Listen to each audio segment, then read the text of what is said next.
ಮಸಾಲೆ ದೋಸೆಗಳನ್ನು ನಿಜಕ್ಕೂ ತುಂಬಾ ರುಚಿಕರವಾಗಿ ಮಾಡಲಾಗುತ್ತೆ ಅಂತ ಕೇಳ್ಪಟ್ಟಿದ್ದೀನಿ. 4 ಸೇರು ಅಕ್ಕಿಗೆ ಒಂದು 3/4 ಸೇರಿನಷ್ಟು ಅವಲಕ್ಕಿ ಹಾಕೊಂಡಿದ್ದೀರಾ? ಓಕೆ. ಮೆಂತನ ಏನು ಅಳತೆಯಲ್ಲಿ ಹಾಕ್ತೀರಾ? ಹೋಟೆಲ್ ಸ್ಟೈಲ್ ಮಸಾಲೆ ದೋಸೆಯ ಪ್ರತಿ ಹಂತವನ್ನು ಪ್ರಾಮಾಣಿಕವಾಗಿ ತೋರಿಸುವಂತಹ 3 ಈರುಳ್ಳಿ ಚೆನ್ನಾಗಿ ಫ್ರೈ ಆಗಬೇಕು. ಬಿಸಿ ಬಿಸಿ ಆಲೂಗಡ್ಡೆ ಪಲ್ಯ ದೋಸೆಗೆ ಕೆಂಪು ಬಣ್ಣಕ್ಕೆ ಈ ಚಟ್ನಿ ತಿರುಗ್ತಾ ಇದೆ. 100 ಗ್ರಾಮಷ್ಟು ಹಾಕ್ರೆ ಜಾಸ್ತಿ ಅದುಂಬಾರ್ದು, ಕಿತ್ತೋಗುತ್ತೆ. ಫ್ಲೇವರ್ ಚೆನ್ನಾಗಿ ಬರುತ್ತೆ. ಸ್ವಲ್ಪ ಆಯಿಲ್ ಜಾಸ್ತಿ ಇದ್ದರೆ ಚೆನ್ನಾಗಿರುತ್ತೆ ದೋಸೆ. ಅಂತೂ ಇದು ತುಂಬಾ ಆಕರ್ಷಕವಾಗಿ ತುಂಬಾ ಅದ್ಭುತವಾಗಿ ಕಂಡು ಬರ್ತಾ ಇದೆ. ಮಸಾಲೆ ದೋಸೆಗೆ ಕಣ್ಣಿಂದ ನೋಡಿದಾಗ ಅದರ ಟೆಕ್ಸ್ಚರ್ ಕಣ್ಣಿಗೆ ಪಳ ಪಳ ಅಂತ ಹೊಳಿತಾ ಇರಬೇಕು, ಬಾಯಲ್ಲಿ ನೀರು ಉರ್ತಾ ಇರಬೇಕು. ಅದನ್ನು ನೋಡಿದರೆ ವಿಶಿಷ್ಟ ರುಚಿಗಳನ್ನು ಆಸ್ವಾದಿಸಲು ಇಚ್ಛಿಸುವ ವಿಶಾಲ ಹೃದಯದ ಕನ್ನಡಿಗರಿಗೆ ನಿಮ್ಮ ವಿನಾಯಕನ ವಿನಯಪೂರ್ವಕ ನಮಸ್ಕಾರಗಳು. ವೀಕ್ಷಕರೇ, ವಿಶಿಷ್ಟ ರುಚಿ ಯೂಟ್ಯೂಬ್ ವಾಹಿನಿಗೆ ತಮ್ಮೆಲ್ಲರಿಗೂ ಪ್ರೀತಿಯ ಸ್ವಾಗತ. ನಾನಿವತ್ತು ನಮ್ಮ ರಾಜಧಾನಿ ಬೆಂಗಳೂರಿನ ಕೆಂಗೇರಿ ಉತ್ರಳ್ಳಿ ಮುಖ್ಯ ರಸ್ತೆಯಲ್ಲಿರುವಂತಹ ಅಥವಾ ಡಾಕ್ಟರ್ ವಿಷ್ಣುವರ್ಧನ್ ರಸ್ತೆಯಲ್ಲಿರುವಂತಹ ಉಡುಪಿ ಕೆಫೆಗೆ ಬಂದಿದ್ದೀನಿ. ಕಾರಣ ಇಲ್ಲಿ ಮಸಾಲೆ ದೋಸೆಗಳನ್ನು ನಿಜಕ್ಕೂ ತುಂಬಾ ರುಚಿಕರವಾಗಿ ಮಾಡಲಾಗುತ್ತೆ ಅಂತ ಕೇಳ್ಪಟ್ಟಿದ್ದೀನಿ. ಹಾಗಿದ್ರೆ ತಡೆಯಕ್ಕೆ ವೀಕ್ಷಕರೇ, ಬನ್ನಿ ಈ ಒಂದು ಸಂಚಿಕೆಯಲ್ಲಿ ಉಡುಪಿ ಕೆಫೆಯಲ್ಲಿ ಯಾವ ರೀತಿ ಮಸಾಲೆ ದೋಸೆಯನ್ನು ಸಿದ್ಧಪಡಿಸ್ತಾರೆ ಎನ್ನುವಂತಹ ಸಂಪೂರ್ಣ ರೆಸಿಪಿಯನ್ನು ನೋಡೋಣ.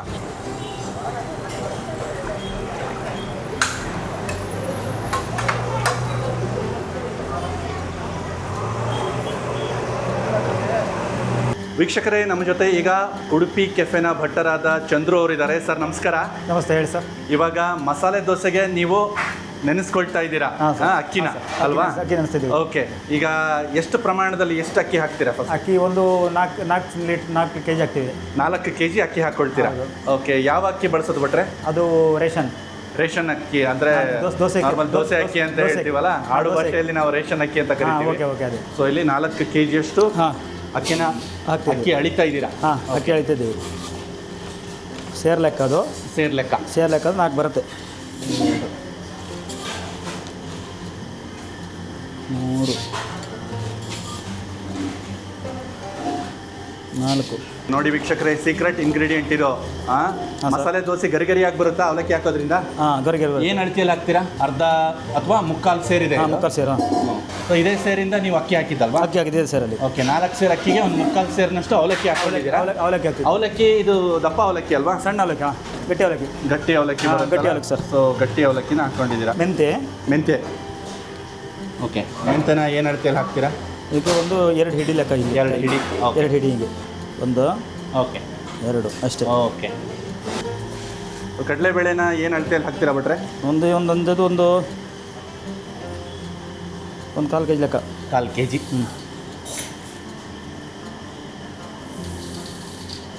ಉದ್ದಿನಬೇಳೆ ಏನು ಪ್ರಮಾಣದಲ್ಲಿ ಹಾಕ್ತೀರಾ ಭಟ್ರೆ? ಬೇಳೆ ಒಂದು 300 ಗ್ರಾಮ್ ಲೆಕ್ಕ. 300 ಗ್ರಾಮ್ ಲೆಕ್ಕ. 4 ಬೇಕು, ಜಾಸ್ತಿ ಹಾಕಲ್ಲ. ತೊಳ್ಕೊಳ್ತೀರಾ ಇದನ್ನ? ತೊಳಿಬೇಕು. 3 ಸರಿ ತೊಳಿಬೇಕು. ಅದು 3-4 ಸರಿ ಚೆನ್ನಾಗಿ ತೊಳಿಬೇಕು. ಆಮೇಲೆ ನೀರು ಹಾಕಬೇಕು. ಮಸಾಲೆ ದೋಸೆಗೆ ಏನೇನು ನೆನೆಸ್ಕೊಂಡಿದ್ರಲ್ಲ ಅದನ್ನೆಲ್ಲ ಚೆನ್ನಾಗಿ ತೊಳ್ಕೊಂಡು ಒಂದು 3 ಸರಿ ವಾಶ್ ಮಾಡಬೇಕು. 3-4 ಸರಿ ಚೆನ್ನಾಗಿ ವಾಶ್ ಮಾಡಿದ್ರೇ ಚೆನ್ನಾಗಿ. ಏನು ಪ್ರಿಸರ್ವೇಟಿವ್ಸ್ ಅಂತಂದರೆ ಈಗ ಬೋರಿಕ್ ಆ್ಯಸಿಡ್ ಪೌಡರ್, ಧೂಳಿನ ಅಂಶ ಎಲ್ಲ ಹೋಗಬೇಕು. ಒಂದು 6ರಿಂದ 8 ತಾಸು ಆಗಿದೆ ಚೆನ್ನಾಗಿ ಇವಾಗ ನೆಂದಿದೆ. ಓಕೆ, 6ರಿಂದ 8 ತಾಸು ಚೆನ್ನಾಗಿ ನೆಂದಿದೆ ಇವಾಗ. ಗ್ರೈಂಡರ್ ಆನ್ ಮಾಡ್ತಾ ಇದ್ದೀನಿ. ಎಸ್.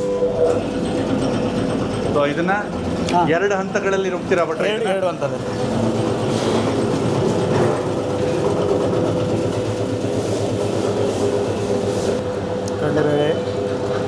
ಕಡಲೆಬೇಳೆ, ಉದ್ದಿನಬೇಳೆ, ಮೆಂತೆ, ಅಕ್ಕಿ ಎಲ್ಲದು ಚೆನ್ನಾಗಿ ನೆಂದಿರೋದು ನಮಗೆ ಕಂಡು ಬರ್ತಾ ಇದೆ.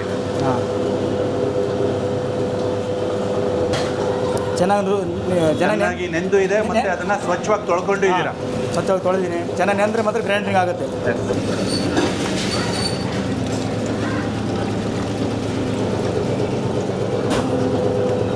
ಮೊದಲನೇ ಹಂತದಲ್ಲಿ ತರಿಯಾಗಿ ಬರೋ ಥರ ಸರ್ ಇಲ್ಲಿ ಸೆಟ್ ಮಾಡ್ಕೊಂಡಿರ್ತಾರೆ. ಸೆಟ್ ಮಾಡಬೇಕು.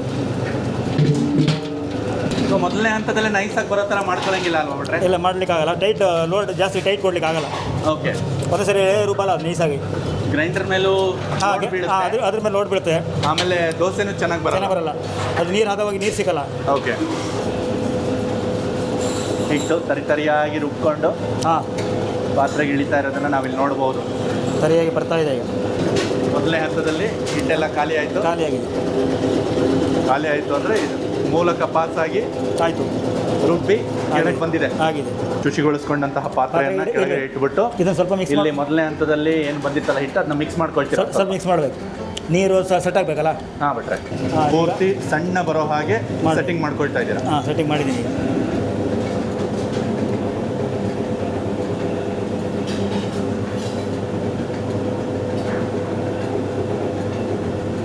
ಮೊದಲನೇ ಹಂತದಲ್ಲಿ ತರಿತರಿಯಾಗಿ ರುಬ್ಬಿ ಬಂದಂತಹ ಹಿಟ್ಟನ್ನ ಇಲ್ಲಿ ನೋಡಿ ಎರಡನೇ ಹಂತಕ್ಕೆ ಹಾಕ್ತಾ ಇದ್ದಾರೆ. ನೈಸ್ ಬರ್ತಾ ಇದೆ ನೋಡಿ, ಫುಲ್ ಹಿಟ್ಟು ನೈಸ್ ಆಗಿ ಬರ್ತಾ ಇದೆ ಅನ್ನೋದನ್ನ ಖಾತ್ರಿ ಪಡಿಸ್ಕೊಳ್ತಾ ಇದ್ದಾರೆ. ಖಾತ್ರಿ ಪಡಿಸ್ಕೊಳ್ಳಿ. ತುಂಬ ನೈಸ್ ಬರ್ತಾ ಇದೆ. ಅವಲಕ್ಕಿ ಹಾಕೊಳ್ಳೋದ್ರಿಂದ ಮಸಾಲೆ ದೋಸೆಯಲ್ಲಿ ಏನು ಬರುತ್ತೆ? ಚೆನ್ನಾಗಿ ಬರುತ್ತೆ. ಮಸಾಲೆ ಸ್ವಲ್ಪ ಸಾಫ್ಟಾಗಿ ಬರುತ್ತೆ, ಸಾಫ್ಟ್ ಆಗಿ ಬರುತ್ತೆ, ಕಲರ್ ಬರುತ್ತೆ. ಓಕೆ. ದೋಸೆ ಚೆನ್ನಾಗಿ ಬರುತ್ತೆ. ಮತ್ತೆ ಮೆಂತ್ಯ ಹಾಕೊಳ್ಳೋದ್ರಿಂದ ಮೆಂತ್ಯ ಸ್ವಲ್ಪ ಫ್ಲೇವರಿಗೆ ಬರುತ್ತೆ. ಮೇಲೆ ಕೆಂಪು ಬಣ್ಣ ಬರೋದು, ಕೆಂಪಣ್ಣ ಪರಿಮಳ, ಮೆಂತ್ಯ ಪರಿಮಳ, ಓಕೆ, ಫ್ಲೇವರ್ ಬರುತ್ತೆ. ಮೆಂತ್ಯ ಪರಿಮಳಕ್ಕೆ ಹಾಂ, ಕಡಲೆಬೇಳೆ ಸ್ವಲ್ಪ ಕಲರಿಗೆ ಕೊಡಿ, ಕಲರಿಗೋಸ್ಕರ ಕಡಲೆಬೇಳೆ, ಸ್ವಲ್ಪ ಕಡಲೆಬೇಳೆ ಆ್ಯಡ್ ಮಾಡಬೇಕು. ಮಸಾಲೆ ದೋಸೆಗೆ ಹಿಟ್ಟು ಪೂರ್ತಿ ನೈಸ್ ಆಗಿ ಎರಡನೇ ರೌಂಡಲ್ಲಿ ಗ್ರೈಂಡ್ ಆಗಿ ಪಾತ್ರೆಗೆ ಬೀಳ್ತಾ ಇರುವಂತಹ ದೃಶ್ಯಗಳಿವು. ಹೌದೌದು.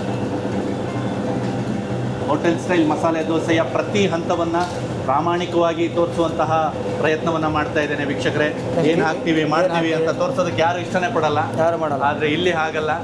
ನಾವು ಕ್ಲೀನಾಗಿ ಆಗ್ಲಪ್ಪ, ಯಾರೋ ದೂರದವ್ರು ನೋಡಿ ಕಲ್ತ್ಕೊಳ್ಳಿ ಅನ್ನುವಂಥ ಒಂದು ಒಳ್ಳೆ ಮನೋಭಾವ ಎಲ್ರಿಗೂ ಬರಲ್ಲ ವೀಕ್ಷಕರೇ. ಇದು ನಾನು ಈ ಹೋಟೆಲ್ ಮಾಲೀಕರಾದಂತಹ ಶ್ರೇಯಸ್ ಅವರಿಗೆ ಮತ್ತು ಇಲ್ಲಿ ತೋರಿಸ್ಕೊಡ್ತಾ ಇರುವಂತಹ ಚಂದ್ರು ಭಟ್ರಿಗೆ ಮಗದೊಮ್ಮೆ ಧನ್ಯವಾದಗಳನ್ನು ಹೇಳಲೇಬೇಕು. ಈ ವಿಡಿಯೋಗೆ ನಮಗೆ ಅನುಮತಿ ಕೊಟ್ಟಿರೋ ಉದ್ದೇಶವನ್ನು ನಾನು ಹೇಳಿದೆ. ಇಲ್ಲಿಯ ಕಾಳಜಿ, ಇಲ್ಲಿಯ ಶಿಸ್ತು, ಇಲ್ಲಿಯ ಸ್ವಚ್ಛತೆ ಎಲ್ಲವೂ ಗೊತ್ತಾಗಲಿ ಗ್ರಾಹಕರಿಗೆ ಅನ್ನೋ ಕಾರಣಕ್ಕೆ ನನಗೆ ಈ ಅನುಮತಿಯನ್ನು ನೀಡಲಾಗಿದೆ. ಪೂರ್ತಿಯಾಗಿ ಸಣ್ಣಗೆ ಬರ್ತಾ ಇದೆಯಾ ಅನ್ನೋದನ್ನ ಚೆಕ್ ಮಾಡಬೇಕು. ಪ್ರತಿ ಹಂತದಲ್ಲೂ ಖಾತ್ರಿ ಪಡಿಸ್ಕೊಳ್ತಾ ಇದ್ದೀರಾ ನೋಡ್ರಿ ಯಾವ ಥರ. ಇದರಲ್ಲಿ ರುಬ್ಬೋದ್ರಿಂದ ದೋಸೆ ಚೆನ್ನಾಗಿ ಬರುತ್ತೆ. ಹಾಂ, ಈ ಮಿಷನ್ ರುಬ್ಬೋದ್ರಿಂದ ದೋಸೆ ಚೆನ್ನಾಗಿ ಬರುತ್ತೆ. ನಾರ್ಮಲ್ ಗ್ರೈಂಡರ್ಗಿಂತನೂ ಇದರಲ್ಲಿ ರುಚಿ ಚೆನ್ನಾಗಿ ಬರುತ್ತೆ. ಹಾಂ, ಇದರಲ್ಲಿ ಚೆನ್ನಾಗಿ ಬರುತ್ತೆ, ದೋಸೆ ಚೆನ್ನಾಗಿ ಬರ್ತವೆ. ಕೈಯಲ್ಲೇ ರುಬ್ಬಿದಾಗ ಏನು ರುಚಿ ಬರುತ್ತಲ್ಲ ಆ ರುಚಿ ಬರುತ್ತೆ, ಚೆನ್ನಾಗಿ ಬರುತ್ತೆ. ಹೆಂಗೆ ಬಂದಿದೆ ನೋಡಿ.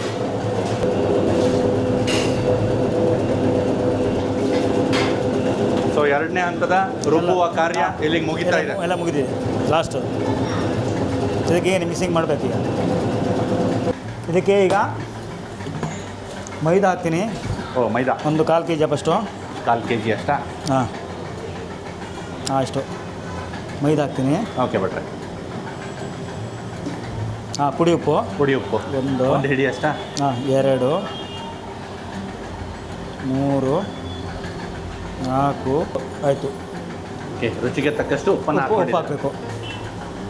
ಅಕ್ಕಿ ಹಿಟ್ಟು ಏನು ಪ್ರಮಾಣದಲ್ಲಿ ಹಾಕೊಳ್ತೀರಾ? ಒಂದು 5 kg ಹಾಕ್ತೀವಿ. 5 kg. 5 kg. ಓಕೆ. 2 3 4 ಅಕ್ಕಿ ಹಿಟ್ಟು ನಾವು ಬೀಸ್ಕೊಂಡು ಬರೋದು, ಅಕ್ಕಿ ತಗೊಂಡೋಗಿ. ಸೊ ಈ ಥರ ಕೈಯಿಂದ ಮಿಕ್ಸ್ ಮಾಡ್ಕೊಳ್ಳೋದ್ರಿಂದ ಮಾತ್ರ ಹಾಂ, ಹಿಟ್ಟು ನೀಟಾಗಿ ಹುದುಗುತ್ತೆ. ಹೌದು. ಇದು ಮಸಾಲೆ ದೋಸೆ. ಚೂರು ನೀರು ಕೊಡ್ಬೇಕು. ಜಾಸ್ತಿ ಟೈಟ್ ಇದ್ದರೆ ಒಂದು 1 ಲೀಟ್ರ್ ನೀರು ಹಾಕಬೇಕು. ರುಬ್ಕೊಂಡಿರೋಂಥ ಹಿಟ್ಟು, ಮೈದಾ ಹಿಟ್ಟು, ಅಕ್ಕಿ ಹಿಟ್ಟು ಎಲ್ಲವೂ ನೀಟಾಗಿ ಬೆರೆಯೋ ಥರ. ಹಾಂ, ಉಪ್ಪು ಹಾಕಿ ಮಿಕ್ಸ್ ಮಾಡಬೇಕು. ಉಪ್ಪು. ಹಾಂ, ಈಗ ಚೆನ್ನಾಗಿ ಮಿಕ್ಸ್ ಆಗಿದೆ ನೋಡಿ. ಕರೆಕ್ಟು, ಚೆನ್ನಾಗಿ ಮಿಕ್ಸ್ ಆಗಿದೆ. ನೀವೆಲ್ಲ ಮಾಡಿ ಮೇಲ್ಭಾಗಕ್ಕೆ ಒಣಗದೇ ಇರಲಿ ಅಂತ ಒಂದು ಸ್ವಲ್ಪ ನೀರು ಹಾಕಬೇಕು. ಓಕೆ, ಇಟ್ಬಿಡ್ಬೇಕು. ಈ ಥರ ಮಾಡಿಬಿಟ್ಬಿಡ್ಬೇಕಾ? ಆಯಿತು, ಅಷ್ಟೇ. ಆಯಿತು. ಮಸಾಲೆ ದೋಸೆ ಹಿಟ್ಟಿನ ಮಿಶ್ರಣ ಎಲ್ಲ ರೆಡಿಯಾಗಿದೆ. ರೆಡಿಯಾಗಿದೆ. ಈಗ ಮುಂದೆ ಇದೊಂದು 6 ತಾಸು ಅಥವಾ 8 ತಾಸು ಇನ್ನೂ ಹುದುಗಬೇಕಲ್ವಾ? ಹಾಂ, ಓದಬೇಕು ಸರ್. ಸೊ ಬೆಳಿಗ್ಗೆ ನೋಡ್ಕೊಂಡು ಬೇಕಿದ್ರೆ ಬೆಳಿಗ್ಗೆ ನೀರು ಹಾಕೊಳ್ತೀರಾ? ನೀರು ಹಾಕೊಳ್ಬೇಕು. ಮುಚ್ಚಿ ಇಡ್ತಾ ಇದ್ದೀನಿ. ಮಸಾಲೆ ದೋಸೆಗೆ ಹಿಟ್ಟು ರೆಡಿಯಾಗಿ ಇವಾಗ ಚೆನ್ನಾಗಿ ಹುದುಗಿ ರೆಡಿಯಾಗಿದೆ. ಚೆನ್ನಾಗಿ ಉಬ್ಬಿ ಬಂದಿದೆ ಅನ್ನೋದನ್ನ ನೋಡ್ಬೋದು. ಒಂದು 6 ರಿಂದ 8 ತಾಸು ಆಯ್ತು ಇವಾಗ ರುಬ್ಬಿ ಹಾಕಿ. ಹಾಂ ಸರ್. ಇದು ಸ್ವಲ್ಪ ಗಟ್ಟಿಯಾಗಿರುತ್ತೆ. ನೀರು ಆ್ಯಡ್ ಮಾಡ್ಕೊಳ್ಬೇಕು. ಸ್ವಲ್ಪ ನೀರು ಹಾಕೊಂಡು ದೋಸೆ ಹಾಕೊಂಡು ದೋಸೆ ಹಾಕೋದು. 300 ಮಸಾಲೆ ದೋಸೆಗೆ ಆಗುವಷ್ಟು ಹಿಟ್ಟು ಇವಾಗ ಸಿದ್ಧವಾಗಿದೆ. ಮೊದಲು ಎಣ್ಣೆ ಹಾಕ್ಕೊಳ್ತಾ ಇದ್ದೀರಾ? ಸನ್ಫ್ಲವರ್ ಆಯಿಲ್ನ. ಹಾಂ, ಎಣ್ಣೆ ಎಷ್ಟು ಭಟ್ರೆ? ಸೊ ಒಂದು 100 ಗ್ರಾಮು. 100 ಗ್ರಾಮ್. ಹಾಂ, ಸಾಸಿವೆ ಒಂದು 50 ಗ್ರಾಮ್ ಹಾಕೋದು. 50 ಗ್ರಾಮ್. ಕಡಲೆಬೇಳೆ. ಓಕೆ, ಕಡಲೆಬೇಳೆ ಒಂದು 50 ಗ್ರಾಮ. ಉದ್ದಿನಬೇಳೆ. ಹಾಂ, ಉದ್ದಿನಬೇಳೆ ಎಷ್ಟು ಭಟ್ರೆ? ಅದೊಂದು 50 ಗ್ರಾಮ್ ಹಾಕೊಂಡು. 50 ಗ್ರಾಮ್. ಹಾಂ, ಬೇಳೆಗಳು ಎಲ್ಲ ಚಟಪಟ ಅನ್ಬೇಕಾ ಈಗ? ಹೌದು. ಸ್ವಲ್ಪ ಕೆಂಪು ಬೇಕಿದು. ಕೆಂಪಾಗಿದೆ ಇವಾಗ. ಓಕೆ ಹಾಂ, ಈಗ ಇದಕ್ಕೆ ಈರುಳ್ಳಿ, ಹಸಿಮೆಣಸಿನ್ಕಾಯಿ ಓಕೆ. ಆ್ಯಡ್ ಮಾಡ್ತಾಯಿದ್ವಿ. ಈರುಳ್ಳಿ, ಹಸಿಮೆಣಸಿನ್ಕಾಯಿ ಮತ್ತು ಕರಿಬೇವು. ಕರಿಬೇವು. ಹಾಂ, 3 ಎಷ್ಟೆಷ್ಟಿತ್ತು ಅಂದಾಜು? ಹೌದು. ಒಂದು 5 kg ಮಾತಾಡೋದ್ರಿಂದ ಓಕೆ ಈರುಳ್ಳಿ ಒಂದು 1 kg 2 kg ಈರುಳ್ಳಿ ಇದೆ. ಓಕೆ ಒಂದು 50 ಗ್ರಾಮ್, ಒಂದು 5ರಿಂದ 6 ಹಸಿಮೆಣಸಿನ್ಕಾಯಿ ಇದೆ. ಓಕೆ. ಸ್ವಲ್ಪ ಕರಿಬೇವು ಒಗ್ಗರಣೆಗೆ ಅಷ್ಟೇ.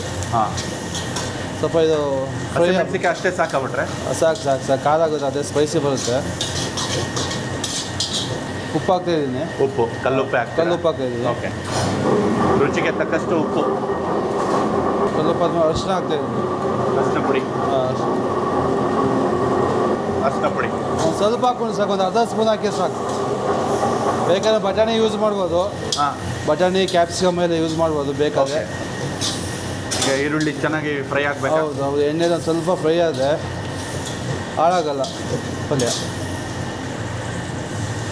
1 ಲೋಟದಷ್ಟು ನೀರು. 1 ಲೋಟದಷ್ಟು. ಹಾಂ, 200 ml. 280. ಓಕೆ. ಈಗ ಈರುಳ್ಳಿ ಎಲ್ಲ ಹದವಾಗಿ ಬೆಂದಿದೆ. ಹೌದು, ಅದಾಗ ಬಂದಿದೆ. ಸ್ಟವ್ ಆಫ್ ಮಾಡ್ತೀನಿ. ಸ್ಟವ್ ಆಫ್ ಮಾಡ್ಕೊಂಡ್ಬಿಡ್ತೀರಾ? ಹೌದು. ಸೊ ಆಲೂಗಡ್ಡೆ ಹಾಕಿದ್ಮೇಲೆ ಮತ್ತೆ ಸ್ಟವ್ ಆನ್ ಮಾಡ್ಕೊಳ್ತೀರಾ? ಇಲ್ಲ ಇಲ್ಲ ಇಲ್ಲ, ಹಂಗೆ ಜಸ್ಟ್ ಇಷ್ಟೇ? ಮಿಕ್ಸ್ ಮಾಡ್ತೀವಿ. Okay, mixing ಇವಾಗ ಅಷ್ಟೇ? ಮಿಕ್ಸಿಂಗ್ ಮಾಡೋದು ಅಷ್ಟೇ ಇದಕ್ಕೆ. 5 kg ಅಷ್ಟು ಆಲೂಗಡ್ಡೆ ಇದೆಯಾ ಭಟ್ರೆ? ಹೌದು, 5 kg ಆಲೂಗಡ್ಡೆ. ಸಿಪ್ಪೆ ತೆಗೆದುಬಿಟ್ಟೆ ಬೇಯಿಸ್ಕೊಂಡಿರ್ತೀರಾ? ಹೌದು.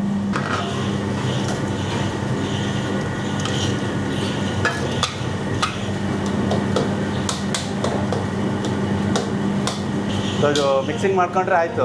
ಹಾಂ, ಮಿಕ್ಸಿಂಗ್ ಮಾಡಿ ಆಲೂಗಡ್ಡೆ ಪಲ್ಯ ರೆಡಿ ಆಗ್ಬಿಡುತ್ತೆ. ಹೌದು, ದೋಸೆ ಪಲ್ಯ ರೆಡಿ. ಮಿಕ್ಸ್ ಮಾಡಿರೋದು. ಚೆನ್ನಾಗಿ ಮ್ಯಾಶ್ ಮಾಡ್ಬೇಕಾ ಭಟ್ರೆ ಇದನ್ನ? ಹೌದು ಹೌದು. ಆಲೂಗಡ್ಡೆ ಹಾಗಾಗಿ ಇರುತ್ತೆ ದಪ್ಪ ದಪ್ಪಾಗಿ. ಹಾಂ. ಒಂದು ಸ್ವಲ್ಪ ಫುಲ್ ಸಾಫ್ಟ್ ಆಗಂಗೆ ಫುಲ್. ಓಕೆ. ಆಲೂಗಡ್ಡೆ ಎಷ್ಟು ವಿಷಲ್ ಹೊಡಿಸ್ಕೊಳ್ತೀರಾ? ಒಂದು 3? ಇಲ್ಲ, ಒಂದು 5 ವಿಷಲ್ ಹೊಡಿಬೇಕಿದು. 5 ಆಗಬೇಕಾ? ಹೌದು, ಚೆನ್ನಾಗಿ ಸಾಫ್ಟ್ ಆಗ್ಬೇಕಂತೆ. ಹೌದು. ಅಂದರೆ ಬೇಯಲ್ಲ ಆಲೂಗಡ್ಡೆ. ಹಾಗಂತ ತುಂಬ ನೀರು ಆಗ್ಬಿಡಬಾರ್ದು. ಹೌದು, ನೀರು ಆಗ್ಬೋದು. ಸೊ ಕೊನೆ ಹಂತದಲ್ಲಿ ಇದಕ್ಕೆ ಕೊತ್ತಂಬರಿ. ಹಾಂ, ಸ್ವಲ್ಪ ಕೊತ್ತಂಬರಿ ಆದಷ್ಟು ಸ್ವಲ್ಪ ಕೊತ್ತಂಬರಿ ಹಾಕೊಳ್ಳೋದು ಅಷ್ಟೇ. ಅಷ್ಟು ಮುಗಿದು ರೆಡಿ ಇದೆ. ರೆಡಿ ಆಯ್ತಾ? ಹಾಂ, ರೆಡಿ. ಸೂಪರ್. ಬಿಸಿ ಬಿಸಿ ಆಲೂಗಡ್ಡೆ ಪಲ್ಯ ದೋಸೆಗೆ, ಮಸಾಲೆ ದೋಸೆಗೆ ರೆಡಿ ಆಗಿದೆ. ರೆಡಿಯಾಗಿದೆ. ಕೊಬ್ಬರಿ ಮೇಲೆ ಸುಮ್ಮನೆ ಜಸ್ಟ್ ತುರಿದಿರೋಂಥ ಹಸಿ ಕೊಬ್ಬರಿನ ಒಂದು ಸ್ವಲ್ಪ ಉದುರಿಸ್ಕೊಂಡ್ರೆ ಮೇಲೆ. ಭಟ್ರೆ ಇವಾಗ ಮಸಾಲೆ ದೋಸೆಗೆ ಕೆಂಪು ಚಟ್ನಿ ಮಾಡ್ಕೊಳ್ತಾ ಇದ್ದೀರಾ? ಹೌದು. ಮೊದಲಿಗೆ ಬ್ಯಾಡಗಿ ಮೆಣಸು ಎಷ್ಟು ತೊಗೊಂಡಿದ್ದೀರಾ? ಬ್ಯಾಡಗಿ ಮೆಣಸಿಗೆ ಒಂದು 1/4 kg ಅಷ್ಟು ಇದೆ. 1/4 kg ಅಷ್ಟು ಬ್ಯಾಡಗಿ ಮೆಣಸಿದೆ. 1 ಲೀಟ್ರು ಹುರ್ಗಡ್ಲೆ. ಉಳ್ಳಾಗಡ್ಡೆ 1 ಲೀಟ್ರು.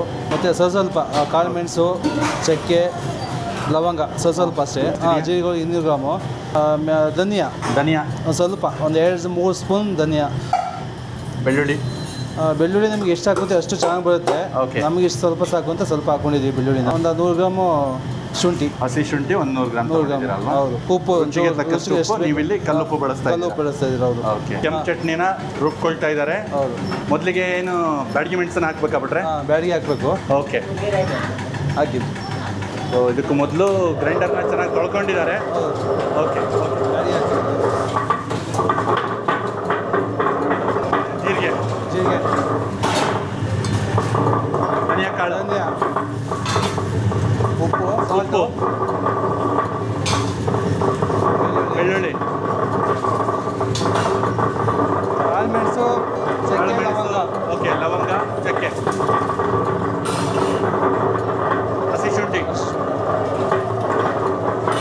ಕೊನೆಯಲ್ಲಿ ಹುರಿಗಡ್ಡೆ. ಓಕೆ. ನೀರಿನ ಪ್ರಮಾಣ ಯಾವ ರೀತಿ ಇರುತ್ತೆ ಭಟ್ರೆ ಇದಕ್ಕೆ? ಸರ್, ನೀರು ಸ್ವಲ್ಪ ಗಟ್ಟಿ ರುಬ್ಕೋಬೇಕಿದು. ಗಟ್ಟಿಗೆ ರುಬ್ಕೋಬೇಕು? ಹೌದು ಹೌದು, ತೆಳುವಾಗಿಲ್ಲ. ಓಕೆ. ಒಂದು ಸ್ವಲ್ಪ ನೀರು ಕೊಡ್ತಾ ಇದ್ರೆ ಯಾವಾಗ ಸಲ ಬರುತ್ತೆ ಅದು. ಇಲ್ಲ Okay. ಹುರ್ಗಡ್ಡೆ ಹಾಕಿರ್ತೀವಲ್ಲ. ಓಕೆ. ಆದಷ್ಟು ಗಟ್ಟಿ ಕನ್ಸಿಸ್ಟೆನ್ಸಿನೇ ಇರಬೇಕು. ಹೌದೌದು.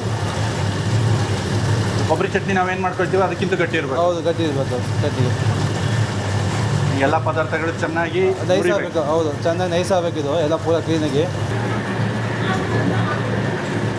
ಸೊ ಆಗಾಗ ನೋಡ್ಕೊಂಡು ಸ್ವಲ್ಪ ನೀರು ಹಾಕೊಳ್ತೀರಾ? ಎಲ್ಲ ಸಾಮಗ್ರಿಗಳನ್ನು ಹಾಕಿ ಒಂದು 5 ನಿಮಿಷ ಆಯಿತು. 5 ನಿಮಿಷಕ್ಕೆ ನೋಡಿ ಎಷ್ಟು ಚೆನ್ನಾಗಿ ಕೆಂಪು ಬಣ್ಣಕ್ಕೆ ಈ ಚಟ್ನಿ ತಿರುಗ್ತಾ ಇದೆ. ಬ್ಯಾಡಗಿ ಮೆಣಸು ತನ್ನ ಬಣ್ಣವನ್ನು ಬಿಟ್ಕೊಳ್ತಾ ಇದೆ. ಈಗ ರುಬ್ಬಕ್ಕೆ ಸ್ಟಾರ್ಟ್ ಮಾಡಿ ಒಂದು ಅರ್ಧ ಗಂಟೆ ಆಯ್ತಲ್ವಾ? ಅರ್ಧ ಗಂಟೆ ಆಯಿತು. ರೆಡಿಯಾಗಿದೆ ಚಟ್ನಿ, ತಗೊಳ್ತಾ ಇದ್ದೀರಾ? ದೋಸೆ ರೆಡ್ ಚಟ್ನಿ ರೆಡಿಯಾಗಿದೆ. ಸೊ ಲೈಟಾಗಿ ಇದು ತರಿಯಾಗಿ ಉಳ್ಕೊಳ್ಳುತ್ತೆ. ಹಾಂ, ಜಾಸ್ತಿ ನೈಸ್ ಆಗಬಾರ್ದು.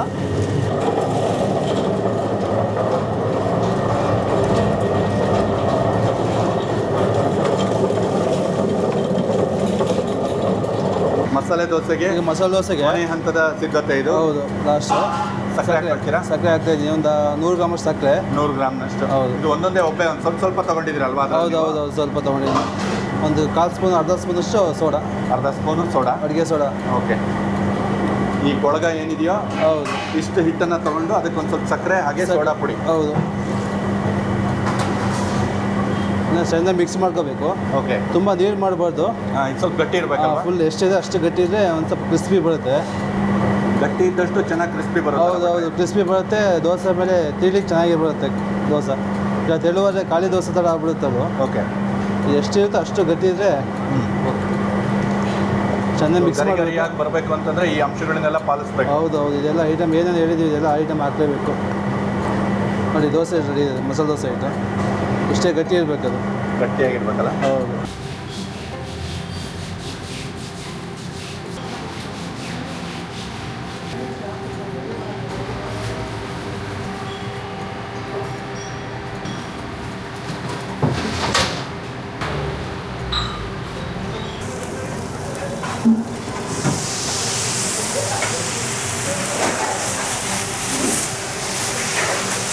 ಸ್ವಲ್ಪ ಜಾಸ್ತಿ ಕಾದಾಗ ಈ ಥರ ಇದು ಮಾಡ್ಕೊಳ್ತೀರಾ? ಹೌದು ಹೌದು, ಕಾವು ಇದರಲ್ಲೇ. ಬಟ್ರೆ ಇವಾಗ ಮಸಾಲೆ ದೋಸೆ ಹಾಕ್ತೀರಾ? ಹೌದು, ಮಸಾಲೆ ದೋಸೆ ಹಾಕ್ತಾಯಿದ್ದೀನಿ. ತೆಳ್ಳಗೆ ಬರಂಗೆ ಅಗಲ ಮಾಡ್ಕೋಬೇಕು. ತೆಳುವಾಗಿ ತೀಡಬೇಕು ಇದನ್ನ ಸ್ವಲ್ಪ. ಜಾಸ್ತಿ ಅದುಂಬಾರ್ದು, ಕಿತ್ತೋಗುತ್ತೆ. ಓಕೆ. ಜಾಸ್ತಿ ಪ್ರೆಷರ್ ಹಾಕ್ಬಾರ್ದು. ಹೌದು, ಪ್ರೆಷರ್ ಹಾಕ್ಬಾರ್ದು, ಮೇಲೆ ತೀಡಬೇಕು ಅದು. ಮುಂದೆ ಇದಕ್ಕೆ ಕೆಂಪು ಚಟ್ನಿ. ಹೌದು, ಕೆಂಪು ಚಟ್ನಿ. ಸ್ವಲ್ಪ ಸಾಲ್ಟ್ ಹಾಕಿದ್ವಿ, ಜೀರಿಗೆ ಒಂದು ಸ್ವಲ್ಪ ಜಾಸ್ತಿ ಹಾಕಿರ್ತೀವಿ. ಓಕೆ. ಜೀರಿಗೆ ಹಾಕಿದ್ರೆ ಒಂದು ಸ್ವಲ್ಪ ಫ್ಲೇವರ್ ಚೆನ್ನಾಗಿ ಬರುತ್ತೆ. ಹಾಂ ಹಾಂ. ಚೆನ್ನಾಗಿ ರೋಸ್ಟ್ ಆಗಕ್ಕೆ ಬಿಡಬೇಕು. ಹೌದು, ಚೆನ್ನಾಗಿ ರೋಸ್ಟ್ ಆಯಿತು, ಕಾಣ್ತಾ ಇದೆ. ಚಟ್ನಿ ಹಚ್ಕೊಂಡ್ಬಿಟ್ಟು ಆಮೇಲೆ ಸನ್ಫ್ಲವರ್ ಆಯಿಲ್. ಹೌದು, ಸನ್ಫ್ಲವರ್ ಆಯಿಲ್. ಓಕೆ. ಸ್ವಲ್ಪ ಆಯಿಲ್ ಜಾಸ್ತಿ ಇದ್ದರೆ ಚೆನ್ನಾಗಿರುತ್ತೆ ದೋಸೆ. ಎಣ್ಣೆ ಮುಂದಿದ್ರೇ ರುಚಿ ಚೆನ್ನಾಗಿ ಬರುತ್ತೆ ಇದು. ಒಂಥರ ಹೇಗಪ್ಪ ಅಂತಂದರೆ ಎಣ್ಣೆಯಲ್ಲಿ ಶಾಲೋ ಫ್ರೈ ಆಗಿದೆಯೇನಪ್ಪ ಅನ್ನೋಷ್ಟು ಎಣ್ಣೆ ಮುಂದಿರುತ್ತೆ. ಮುಂದೆ ಪಲ್ಯ ಹಾಕ್ಕೊಳ್ತೀವಿ. ಸರಿ ಸರ್, ಪಾರ್ಸಲಾ ಇಲ್ಲಿನಾ? ಇದು ಇಲ್ಲಿಗೆ ಪಲ್ಯ. ಇಲ್ಲೇ ಹಾಂ, ಪ್ಲೇಟಿಗೆ ಇಲ್ಲೇ ಕೊಡೋದ್ರಿಂದ ಪಲ್ಯನ ಮಧ್ಯಕ್ಕೆ ಹಾಕೊಳ್ತೀರಾ? ದೋಸೆ ರೋಸ್ಟ್ ಆಗಿದೆ, ಚೆನ್ನಾಗಿ ರೋಸ್ಟ್ ಆಗಿದೆ. ರೋಸ್ಟ್ ಕ್ರಿಸ್ಪಿನೇ ಬಂದಿದೆ ನೋಡಿ. ಓಕೆ. ತಿನ್ನಿ. ಮೇಲೆ ಈ ಒಂದು ಕಲರು, ಈ ಟೆಕ್ಸ್ಚರ್ ಬರಬೇಕು. ಹೌದು, ಇಷ್ಟು ಕೊಡಬೇಕು ಕಲರ್.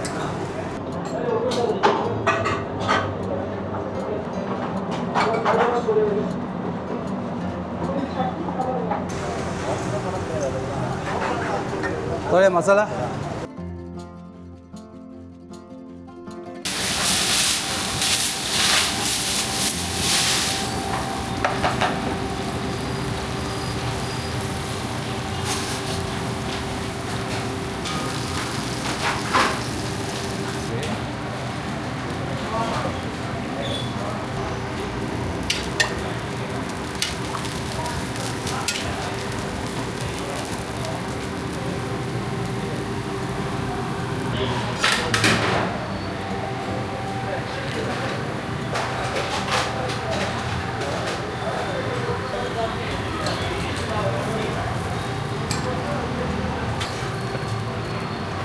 ಬನ್ನಿ ಈಗ ಉಡುಪಿ ಕೆಫೆಯಲ್ಲಿ ಗರಿಗರಿಯಾದ ಮಸಾಲೆ ದೋಸೆ ಯಾವ ರೀತಿ ರುಚಿಸುತ್ತೆ ಅಂತ ತಿಂದುಬಿಟ್ಟು ನೋಡೋಣ.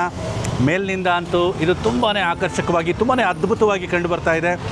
ಮಸಾಲೆ ದೋಸೆಗೆ ಕಣ್ಣಿಂದ ನೋಡಿದಾಗ ಅದರ ಟೆಕ್ಸ್ಚರ್ ರೀ ಕಣ್ಣಿಗೆ ಪಳ ಪಳ ಅಂತ ಹೊಳಿತಾ ಇರಬೇಕು, ಬಾಯಲ್ಲಿ ನೀರು ಉರ್ತಾ ಇರಬೇಕು. ಅದನ್ನು ನೋಡಿದರೆ ಆಹಾ, ಈ ರೀತಿ ಕೈ ಹಾಕ್ತಿದ್ದ ಹಾಗೇ ಕರುಮ್ ಕುರುಮ್ ಅಂತ ಕ್ರಿಸ್ಪಿಯಾಗಿ ಕಟ್ಟಾಯಿತು. ಮತ್ತು ನಾನು ನೇರವಾಗಿ ಆಲೂಗಡ್ಡೆ ಪಲ್ಯ ಇರೋ ಭಾಗಕ್ಕೆ ತಲುಪಿದ್ದೀನಿ.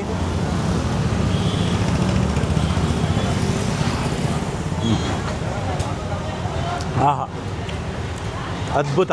ತುಂಬಾ ಕ್ರಿಸ್ಪಿಯಾಗಿ ಗರಿಗರಿಯಾಗಿ ಬಂದಿದೆ ದೋಸೆ. ಆಲೂಗಡ್ಡೆ ಒಟ್ಟಿಗೆ, ಆಲೂಗಡ್ಡೆ ಪಲ್ಯ ಒಟ್ಟಿಗೆ ತಿಂದಾಗ ತುಂಬ ಚೆನ್ನಾಗಿ ರುಚಿಸ್ತಾ ಇದೆ. ಸ್ವಲ್ಪ ಚಟ್ನಿ,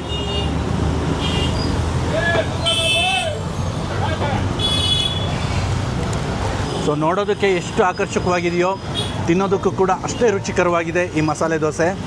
ಟಾಪ್ ಕ್ಲಾಸ್, ತುಂಬಾ ರುಚಿಯಾಗಿದೆ. ನಿಮಗೂ ಕೂಡ ಅವಕಾಶ ಸಿಕ್ಕಾಗ ಒಮ್ಮೆ ಉಡುಪಿ ಕೆಫೆಗೆ ಬಂದುಬಿಟ್ಟು ನೀವು ಇಲ್ಲಿಯ ಗರಿಗರಿಯಾದ ಮಸಾಲೆ ದೋಸೆಗಳನ್ನು ತಿಂದು ನೋಡೋದನ್ನು ಮರಿಬೇಡಿ. ಚೆನ್ನಾಗಿದೆ dosa, cost effective, good taste. ಅದಕ್ಕೆ ಇಲ್ಲಿ ಸುಮಾರು ದೂರಿಂದ ಬಂದಿದ್ವಿ ನಾನು ನನ್ನ ಮಗ. ತುಂಬ ಚೆನ್ನಾಗಿದೆ. ನಾವು ಎವ್ರಿ ವೀಕೆಂಡ್ ಇಲ್ಲೇ ಬರೋದು. ಒಂದು ಸತಿ ಟೇಸ್ಟ್ ಮಾಡಿದ್ರೆ ಬಿಡಲ್ಲ, ಎವ್ರಿ ಟೈಮ್ ಇಲ್ಲೇ ಬಂದು ತಿಂತೀರಾ. I have very good reviews for this.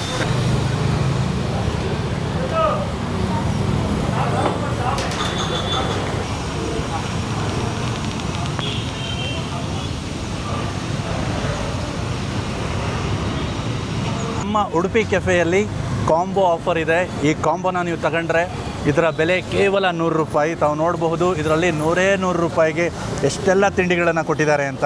So ವೀಕ್ಷಕರೇ, ನೋಡಿದ್ರಲ್ಲ ಈ ಒಂದು ಸಂಚಿಕೆಯಲ್ಲಿ ಉಡುಪಿ ಕೆಫೆಗೆ ಬಂದುಬಿಟ್ಟು ಇಲ್ಲಿ ಮಸಾಲೆ ದೋಸೆಗಳನ್ನು ಯಾವ ರೀತಿ ಸಿದ್ಧಪಡಿಸ್ತಾರೆ ಅಂತ ನೋಡಿದ್ವಿ. ಜೊತೆಗೆ ಮಸಾಲೆ ದೋಸೆಯ ರುಚಿ ಯಾವ ರೀತಿ ಇರುತ್ತೆ ಇಲ್ಲಿ ಅಂತ ನಾನು ತಿಂದುಬಿಟ್ಟು ಕೂಡ ತಮಗೆ ತಿಳಿಸ್ದೆ.